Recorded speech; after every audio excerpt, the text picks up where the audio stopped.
నమస్కారం ఘంటారావానికి స్వాగతం. ముందుగా ప్రధాన అంశాలు. కుట్రలు చేసేవారు ఆ కుట్రలకే బలవుతారన్న ఈటల. తెరాస ఓటమి ప్రజలు సాధించిన విజయమని అభివర్ణన.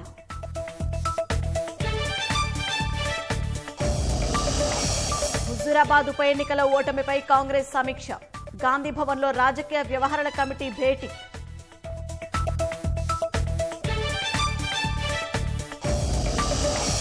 దీపావళి వేళ గోదావరిలో పుణ్యస్నానాలు. పెద్దపల్లి జిల్లా మంథని తీరానికి పోటెత్తిన భక్తులు.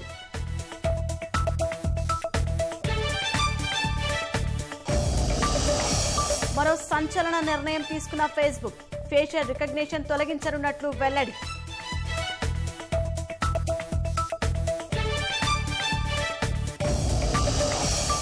సౌదీ అరేబియాలో 1000 ఏళ్ల నాటి రాజ్య అవశేషాలు. అల్ ఉలా పర్వతాల మధ్య పురావస్తు శాఖ గుర్తింపు.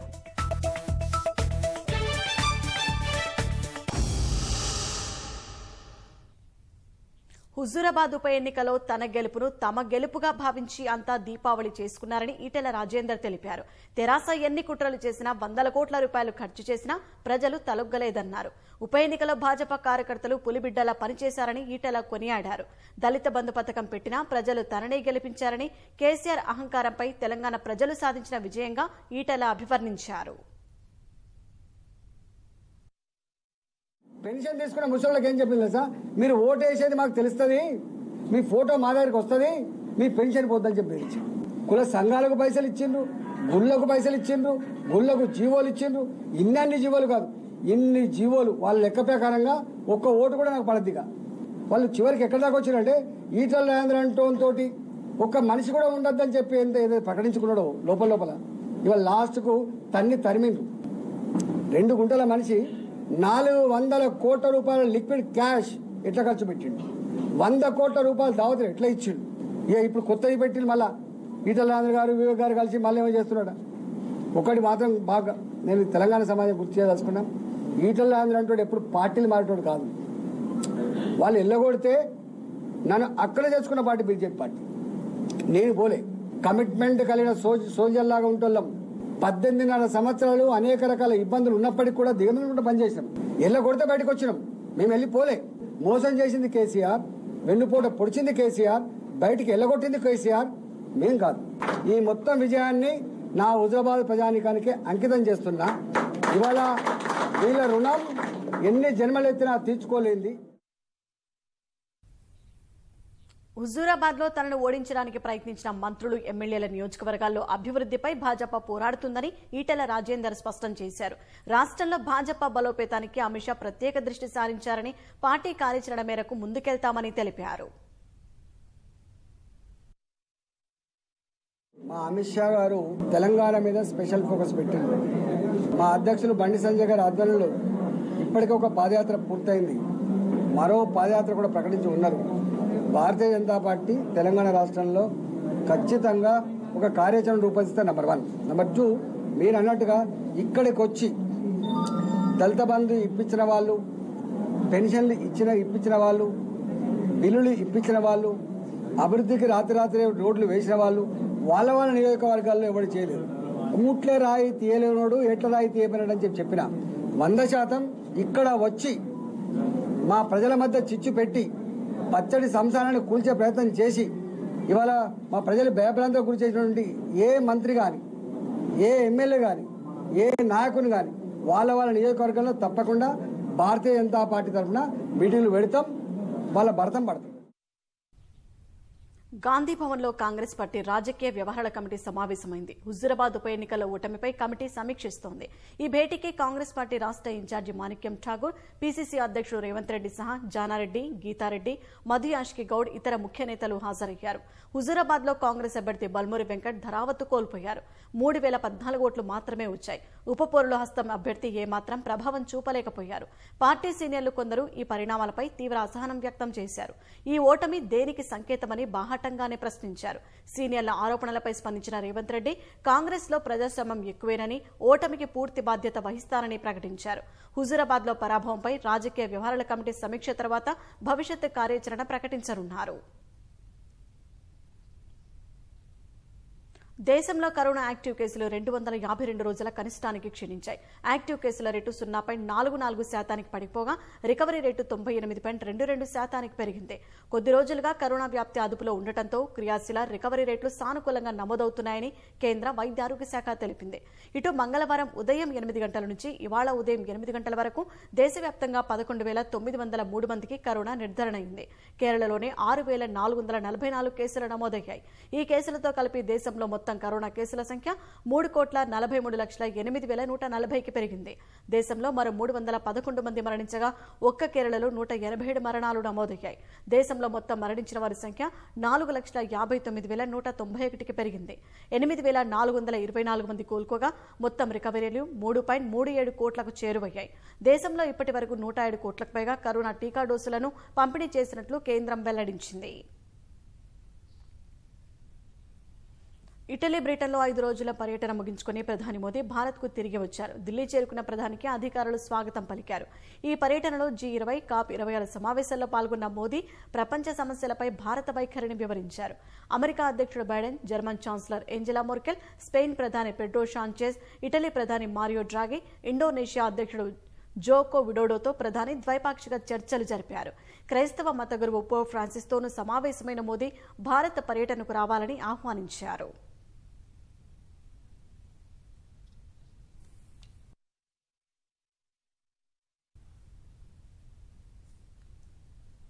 ఖమ్మం జిల్లా నేలకొండపల్లి మండలం మంగాపురం తండా వద్ద ట్రాక్టర్ బోల్తాపడి వ్యవసాయ కూలీ మృతి చెందింది. పెద్ద మండవలో పత్తి తీయడానికి 16 మంది మహిళా కూలీలను తీసుకెళ్తుండగా ఈ దుర్ఘటన జరిగింది. ప్రమాదంలో గాయపడిన వారిలో ఒకరి పరిస్థితి విషమంగా ఉండగా 8 మందికి గాయాలయ్యాయి. మృతురాలి కుటుంబానికి న్యాయం చేయాలని స్థానికులు ఆందోళన చేయగా పోలీసుల హామీతో శాంతించారు.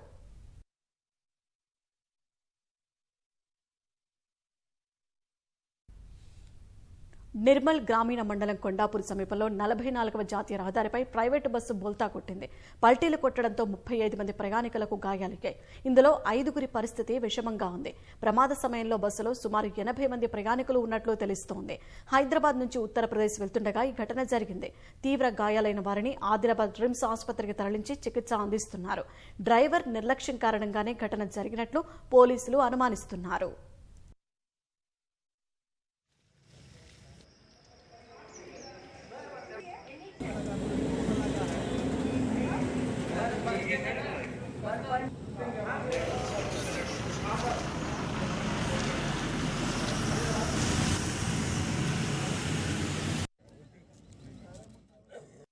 $6 o'clock మధ్యలో ఈ డ్రైవర్ యూపీ బండి బస్సు వీళ్ళంతా హైదరాబాద్లో చిన్న చిన్న ఉద్యోగాలు చేసుకుంటూ చిన్న చిన్న కార్మికులు దీపావళికి బయలుదేరారు హైదరాబాద్ నుంచి రాత్రి 5:45 ఆ టైంలో నిద్రమత్తులో బస్సుని పక్కకి వెళ్ళిపోయేసరికి అలరాయించింది.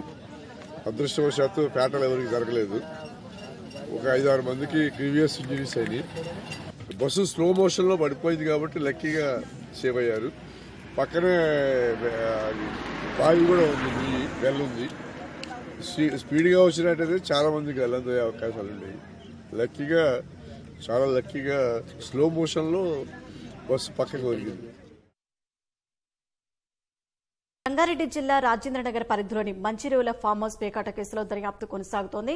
ప్రధాన నిందితుడు సుమన్ను ఉప్పరపల్లి కోర్టు 2 రోజుల కస్టడీకి అప్పగించింది. ఇక మరింత సమాచారం మా ప్రతినిధి శ్రీకాంత్ ప్రత్యక్ష ప్రసారం ద్వారా అందిస్తారు.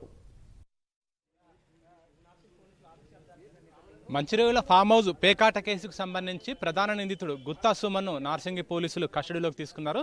నిన్న ఉప్పరిపల్లి కోర్టు 2 రోజుల కస్టడీకి అనుమతించడంతో ఈ రోజు నుంచి 2 రోజుల పాటు గుత్తా సుమన్ను నార్సింగి పోలీసులు ప్రశ్నించనున్నారు. అయితే దీనికి సంబంధించి ఈ కేసులో ఇప్పటికే పోలీసులు 30 మందిని అరెస్ట్ చేశారు. 30 మందిలో 29 మందికి బెయిల్ మంజూరైంది. నిన్ననే ఉప్పరిపల్లి కోర్టు బెయిల్ మంజూరు చేసింది. ఇందులో ప్రధాన నిందితుడిగా ఉన్న గుత్తా సుమన్ను మాత్రం పోలీస్ కస్టడీకి ఇవ్వాలని చెప్పి నార్సింగి పోలీసులు చేసిన అభ్యర్థనను కోర్టు అనుమతించింది. ఇవాళ రేపు 2 రోజుల పాటు గుత్తా సుమన్ ప్రశ్నించనున్నారు. ఈ కేసులో పేకాటకు సంబంధించి ప్రధానంగా పూర్తి వివరాలు సేకరించేందుకు కూడా పోలీసులు ప్రయత్నిస్తున్నారు. ఈ కేసులో గుత్తా సుమన్ ప్రధాన నిందితుడిగా ఉన్నాడు కాబట్టి అతను ఎక్కడెక్కడ పేకాట నిర్వహిస్తున్నారు దానికి సంబంధించి కూడా పోలీసులు వివరాలు సేకరించే అవకాశం ఉంది. ముఖ్యంగా హైఫైగా ఈ పేకాట నిర్వహిస్తున్నట్టు కూడా నార్సింగి పోలీసుల దర్యాప్తులో తేలింది. మంచిర్యాల ఫామ్ హౌస్లో ఈ పేకాటకు సంబంధించి క్యాసినో కాయిన్స్ ఇస్తున్న సుమన్ ఎక్కడ కూడా నగదు లావాదేవీ లేకుండా క్యాసినో కాయిన్స్ ప్రకారమే పేకాట నిర్వహించాడు. అయితే రెడ్ కాయిన్స్కి 5,000 రూపాయల విలువ, బ్లూ కాయిన్స్కి 3,000 రూపాయల విలువ, పింక్ కాయిన్స్కి 1,000 రూపాయల విలువ, ఈ విధంగా విలువ చేసి ఆ కాయిన్స్ని పేకాట ఆడేవారికి ఇచ్చి వారి ద్వారా పేకాట నిర్వహిస్తున్నట్టు కూడా పోలీసుల దర్యాప్తులో తేలింది. మొత్తం మంచిర్యాల ఫామ్ హౌస్లో 4 టేబుల్స్ వేసి 30 మందిని కూడా పేకాట ఆడించినట్టు కూడా గుర్తించారు. ఇందులో భారీగా స్థిరాస్తి వ్యాపారులు, ఒక ప్రజాప్రతినిధులంతా కూడా ఉన్నారు. వీళ్ళందరినీ కూడా అరెస్ట్ చేసి పంపించారు. అందులో 29 మంది కూడా ఉప్పర్పల్లి కోర్టు బెయిల్ మంజూరు చేసింది. ప్రస్తుతం అయితే ప్రధాన నిందితుడిని ప్రశ్నించడం ద్వారా ఇంకా ఎక్కడెక్కడ ఇతను ఈ తరహాలో పేకాట నిర్వహిస్తున్నారు, క్యాసినో నిర్వహిస్తున్నారు దానికి సంబంధించి పోలీసులు వివరాలు సేకరించేందుకు ప్రయత్నిస్తున్నారు. మరి కొద్దిసేపటి క్రితమే చెర్లపల్లి జైలు నుంచి నిందితుడిని అదుపులోకి తీసుకున్నారు. మరి కాసేపట్లో నార్సింగి పోలీస్ స్టేషన్ తీసుకొచ్చే అవకాశం ఉంది. అయితే ఇందులో మంచిర్యాలలో ఫామ్ హౌస్ నాగశౌర్య తండ్రి ప్రసాద్ లీజుకు తీసుకున్నట్టు కూడా పోలీసులు గుర్తించారు. అతని ద్వారా ఒక బర్త్డే వేడుకలకు సంబంధించి ఒకరోజు అద్దెకు తీసుకున్నట్టుగా కూడా ఈ గుత్తా సుమన్ పోలీసుల వద్ద తెలిపారు. కాబట్టి అసలు ఈ ఫామ్ హౌస్ యజమాని నుంచి ఈ నాగశౌర్య తండ్రి ప్రసాద్ ఏ విధంగా రెంటల్ అగ్రిమెంట్ రాయించుకున్నారు దానికి సంబంధించి కూడా పోలీసులు విచారించే అవకాశం ఉంది. ఈ మేరకు ప్రసాద్ కూడా పోలీసులు సూచించారు ఆ రెంటల్ అగ్రిమెంట్ తీసుకురావాలని చెప్పి. ఈరోజు ప్రసాద్ నాగశౌర్య తండ్రి ప్రసాద్ ఇక్కడికి వచ్చే అవకాశం ఉంది. అతన్ని కూడా ప్రశ్నిస్తారు. ఎందుకంటే రెంటల్ అగ్రిమెంట్లో ఏమని రాసుకున్నారు ఫామ్ హౌస్ సంబంధించి రెంటల్ అగ్రిమెంట్ యజమాని నుంచి ఇతను ఈ గుత్తా సుమన్కు ఏ విధంగా ఒకరోజు అద్దెకిచ్చారో దానికి సంబంధించి కూడా పోలీసులు మొత్తం వాళ్ళ దర్యాప్తులో తెలుసుకునే అవకాశం ఉంది. మొత్తానికి మొత్తం ఈ సంచలనం సృష్టించింది. ఎందుకంటే ప్రముఖులతో పాటు కొంతమంది ప్రజాప్రతినిధులు కూడా ఈ పేకాట కేసులో పట్టుబడ్డారు. కాబట్టి ప్రధానంగా ఈ గుత్తా సుమన్పై ఏపీతో పాటు తెలంగాణలో పలు కేసులు ఉన్నాయి. అక్కడ ఏపీలో పలు మోసం చేసిన కేసులు, ఫోర్జరీ కేసులతో పాటు ఇక్కడ గచ్చిబౌలి పోలీస్ స్టేషన్ పరిధిలో ఒక పెద్ద హోటల్లో ఈ పేకాట నిర్వహించినట్టు కూడా పోలీసులు పట్టుబడ్డారు. కాబట్టి దానికి సంబంధించి అంతేకాకుండా పంజాగుట్ట, కూకట్పల్లిలో మోసం చేసిన కేసులు ఉన్నాయి, 420 కేసులు ఉన్నాయి. కాబట్టి వీటన్నింటిని కూడా పోలీసులు తెలుసుకునే అవకాశం ఉంది. 2 రోజుల పాటు ప్రశ్నించిన అనంతరం అతని నుంచి పూర్తి సమాచారం సేకరించిన దాన్ని బట్టి దర్యాప్తులో పురోగతి కొనసాగే అవకాశం ఉంది. Vote studio. ధన్యవాదాలు శ్రీకాంత్. స్థిరాస్తి వ్యాపారి రవీందర్ రెడ్డి హత్య కేసులో దర్యాప్తు కొనసాగుతోంది. మరో నిందితుడు నాగిరెడ్డిని అదుపులోకి తీసుకుని జూబ్లీహిల్స్ పోలీసులు ప్రశ్నిస్తున్నారు. ధన్వాడ మండలం సంగినేని పనిలో భూ వివాదం హత్యకు దారితీసిందని రవీందర్ రెడ్డి కుటుంబ సభ్యులు పోలీసులకు ఫిర్యాదు చేశారు. ఇప్పటికే నిందితుడు మోహన్ రెడ్డిని అదుపులోకి తీసుకుని ప్రశ్నిస్తున్నారు. మృతుడి కుటుంబ సభ్యుల ఫిర్యాదుతో నాగిరెడ్డిని విచారిస్తున్నారు. భూ వివాదం నేపథ్యంలో రవీందర్ రెడ్డిపై నాగిరెడ్డి కక్ష పెంచుకున్నాడని కుటుంబ సభ్యులు ఆరోపించారు. 10 ఏళ్ల క్రితం సంగినేనిపల్లిలో రవీందర్ రెడ్డి భూమి కొనుగోలు చేశారని, 2 ఏళ్లుగా ఆ భూమి విషయంలో నాగిరెడ్డి మధ్య గొడవలు జరుగుతున్నాయని తెలిపారు. బేగంపేటలోని ఆస్తి విక్రయంలో కమిషన్ ఇవ్వలేదని కక్ష పెంచుకున్నాడని, నాగిరెడ్డితో కలిసి మోహన్ రెడ్డి హత్యకు ప్రణాళిక రచించాడని బాధిత కుటుంబ సభ్యులు పోలీసులకు ఫిర్యాదు చేశారు. వారం క్రితం రవీందర్ రెడ్డిని మోహన్ రెడ్డి కత్తితో దాడి చేసి హత్య చేశాడని పోలీసులు కేసు నమోదు చేశారు. దర్యాప్తులో భాగంగా నిందితుడు నాగిరెడ్డిని పోలీసులు ప్రశ్నిస్తున్నారు.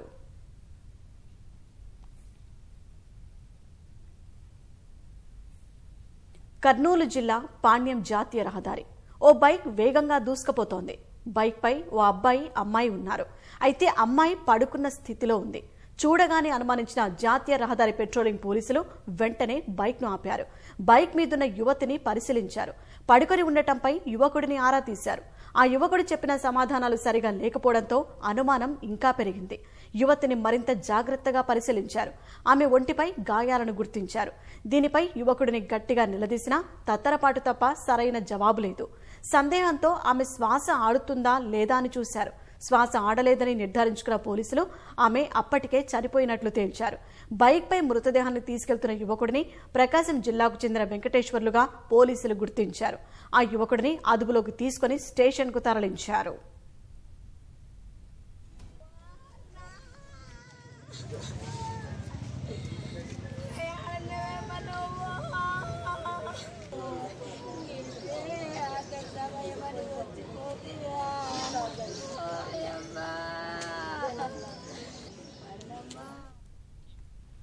చనిపోయిన యువతి కర్నూలు జిల్లా బెల్దుర్తి మండలం బొమ్మిరెడ్డిపల్లికి చెందిన అరుణగా నిర్ధారించుకున్నారు.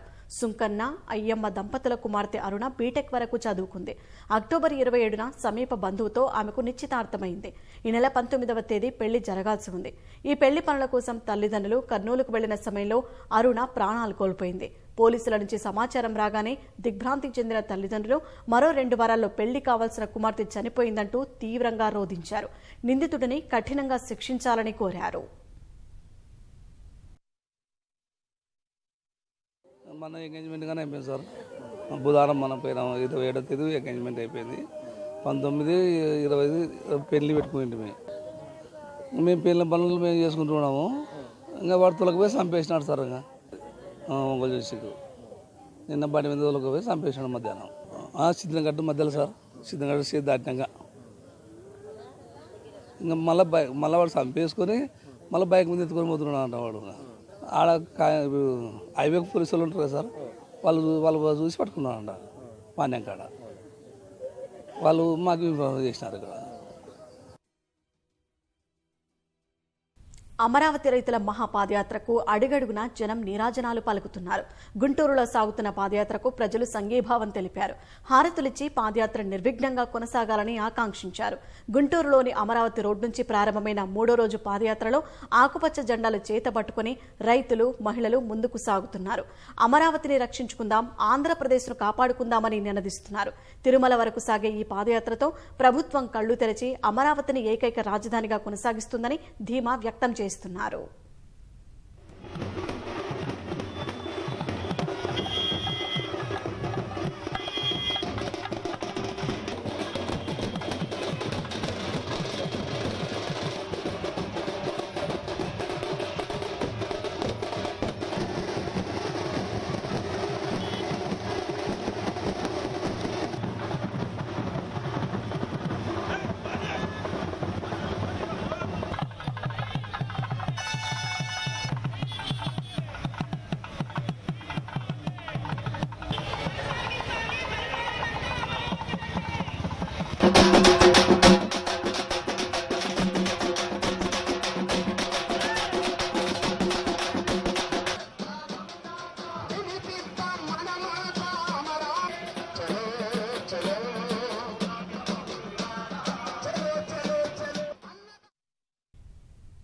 దీపావళిని పురస్కరించుకుని పెద్దపల్లి జిల్లా మంథనిలోని గోదావరికి భక్తులు పోటెత్తారు. పవిత్ర నదీ స్నానాల కోసం ఉదయం నుంచే తరలివచ్చారు. గోదావరిలో స్నానం ఆచరించి పవిత్ర జలాలను ఇంటికి తీసుకెళ్లారు.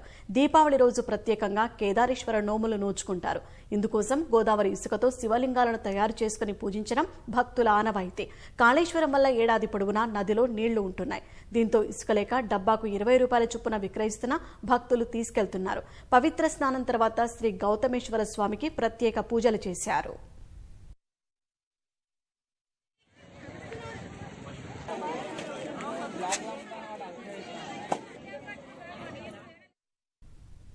దేశవ్యాప్తంగా దీపావళి పండుగ సంబరాలు ప్రారంభమయ్యాయి. జమ్మూ కశ్మీర్లోని ఆర్ఎస్పురా సెక్టార్లో బీఎస్ఎఫ్ జవాన్లు దీపావళి వేడుకలు జరుపుకున్నారు. అంతర్జాతీయ సరిహద్దులో జరిగిన ఈ సంబరాల్లో స్థానికులు కూడా పాల్గొన్నారు. దేశ భక్తి గీతాలకు బీఎస్ఎఫ్ జవాన్లు పౌరులతో కలిసి నృత్యం చేశారు.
కృష్ణశిలతో ఆలయం, కళాత్మక ఉద్యానవనాలతో పరిసరాలు, సువిశాల రహదారులు, భక్తులకు ఆధునిక కాటేజీలు కలబోసి యాదాద్రి శ్రీ లక్ష్మీ నరసింహస్వామి క్షేత్రం డ్రోన్ దృశ్యాలు కనువిందు చేస్తున్నాయి. వచ్చే ఏడాది మార్చి నెలాఖరులో భక్తజనులను స్వాగతించేందుకు ఆలయం సిద్ధమవుతోంది. పర్యాటక శాఖ విడుదల చేసిన యాదాద్రి క్షేత్ర దృశ్యాలు కమనీయంగా ఉన్నాయి.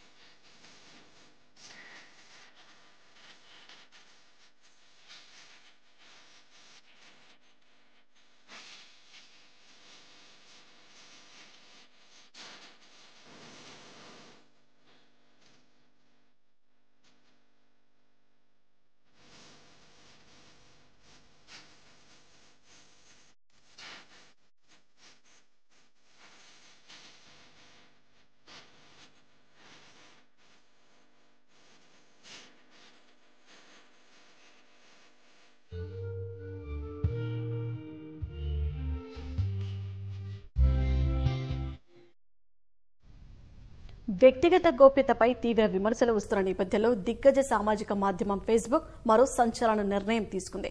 ఫేస్బుక్ లో ఫేషియల్ రికగ్నిషన్ ను తొలగించడానికి నిర్ణయం తీసుకున్నట్లు ప్రకటించింది. ఫేస్ ప్రింటర్లను సైతం తొలగించనున్నట్లు ఫేస్బుక్ కంపెనీ మాతృ సంస్థ మోటా వెల్లడించింది.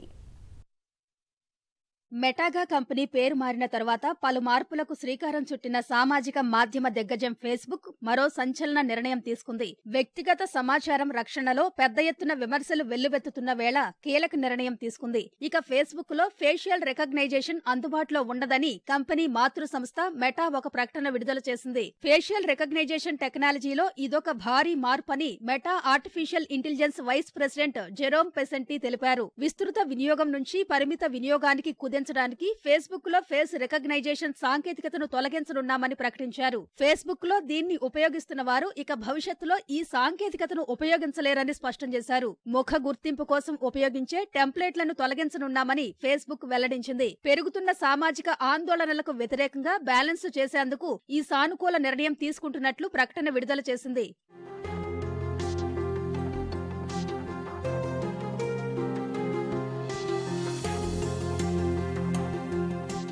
ఫేస్బుక్ 2010లో ఫేస్ రికగ్నైజేషన్ సాంకేతికతను తీసుకొచ్చింది. ఫేస్బుక్ వాడుతున్న యూజర్లలో 300 మంది ఫేషియల్ టెక్నాలజీని ఉపయోగిస్తున్నారు. ఈ సాంకేతికతను తొలగించడం వల్ల 1 బిలియన్ కంటే ఎక్కువ మంది ప్రభావితం కానున్నారు. ముఖ్యంగా దృష్టిలోపం ఉన్నవారికి ఉపయోగపడే ఆటోమేటిక్ ఆల్ట్ టెక్స్ట్ AAT పై దీని ప్రభావం పడనుంది. యూజర్ల ఖాతాల్లోని వ్యక్తిగత ముఖ గుర్తింపు టెంప్లెట్లు తొలగిపోనున్నాయి. ఫోటోలు, వీడియోల్లోని ముఖాలను ఫేస్బుక్ దానంతట అది గుర్తించదు. ఫోటోల్లోని వ్యక్తి సూచించడానికి, వారి పేరుతో ట్యాగ్ చేయడానికి ఇక కుదరదు. ఇక ఫోటోల్లోని వ్యక్తులను ఇతరులు గుర్తించకుండా సాధ్యపడుతుంది. వ్యక్తిగత గోప్యతకు సంబంధించి ఫేస్బుక్ లో ఫేస్ రికగ్నైజేషన్ సాంకేతికతతో ప్రమాదం పొంచి ఉందని ప్రపంచవ్యాప్తంగా ఆందోళన వ్యక్తమవుతోంది. అయితే దీనికి సంబంధించి నియంత్రణ సంస్థలు దీని వినియోగాన్ని నియంత్రించే నిబంధనలు రూపొందించే ప్రక్రియలో ఉన్నట్లు మెటా తెలిపింది. అయితే ఈ మార్పులు ఈ నెలలోనే అమలులోకి వచ్చే అవకాశం ఉన్నట్లు తెలుస్తోంది. కొన్ని రోజులుగా ఫేస్బుక్ వ్యక్తిగత గోప్యతపై తరచూ విమర్శల పాలవుతోంది. పలు దేశాల్లో న్యాయపరమైన చిక్కుల్లో ఇరుక్కుంది.